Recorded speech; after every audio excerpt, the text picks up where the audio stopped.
The state of Virginia is home to some of America's best blues and country music. But here among the rolling hills just outside the historic town of Charlottesville, the world's largest collection of Yiddish and Klezmer music is being lovingly restored.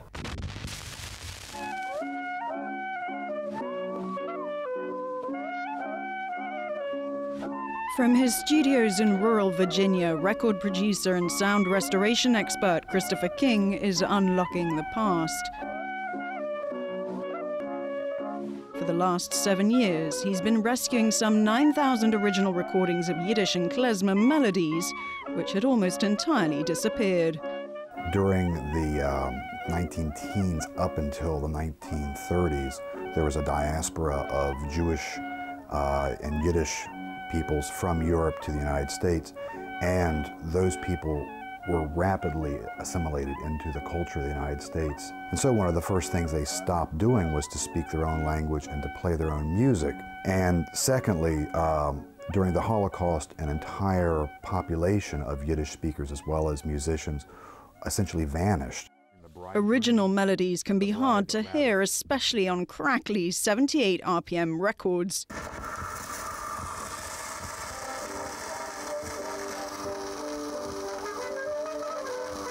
So crudely recorded, the sound of the mechanism revolving the turntable was often captured as well. But Christopher King does not believe in simply wiping old records clean with the latest digital technology. He is staying true to the warmth of the original tunes and the musicians themselves. When you just take an old 78 and you put it on a turntable and you drop a needle on it, most people have no desire to try to finesse the signal to unlock what the musicians would have sounded like in the studio. They're just dropping a needle, and then they're going to take that transfer and put it on a CD, and that should be quote-unquote good enough. But I don't work that way.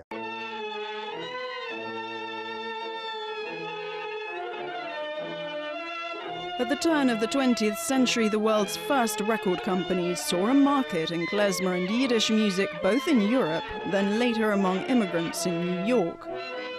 How some Klezmer groups made it into the studio and not others, no one really knows.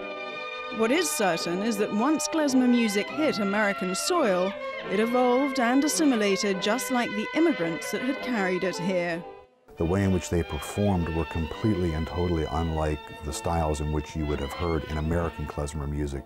But European Klezmer was never even given the chance to evolve, because entire populations of Yiddish musicians and their audiences were wiped out.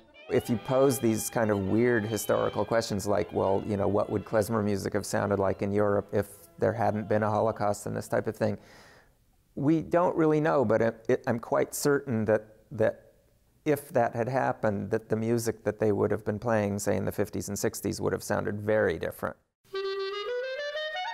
Joel Rubin played a central role in the revival of Klezmer music in the US at a time when there were almost no living musicians left to learn from. When he first discovered some original Klezmer recordings, he started learning the melodies by ear. I had a cassette player and a pair of headphones. And so I would just put on my cassette player. I didn't even have one of those ones where you could change the speed. So for 2 years, I just, I would play the records at full speed, and I would, well, first of all, just listen to it a lot, but then I would just break it down. So I would take like the first 4-bar phrase and then learn that. And then I would play it back, and then I would listen to the recording, and then I'd go, that's not quite right. And then I would play it again. And then I would learn the next 4 bars, and then I would put them together, and that's kind of how I learned. It was like building blocks. It was like learning a whole new language.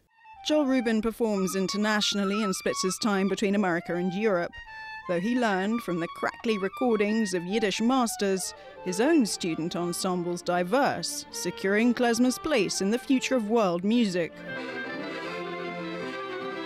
But the real difference now is that his students are learning from him. There's a whole generation of us now who are that link. I mean, it's, our students have access to the same recordings we learned from. But of course, in a way, it's much easier to learn when you have somebody showing you how to do it.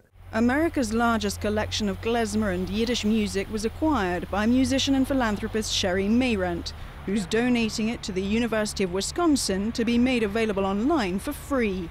The revival and survival of klezmer and Yiddish music wouldn't have happened had it not been for the work of a dedicated few. And just as it was once passed on from father to son in lands very far from here, its salvage and restoration right here in the heart of Virginia means it's still being passed on as an unbroken link to future generations and for the world to share. For JN1, I'm Nina Maria Potts in Virginia.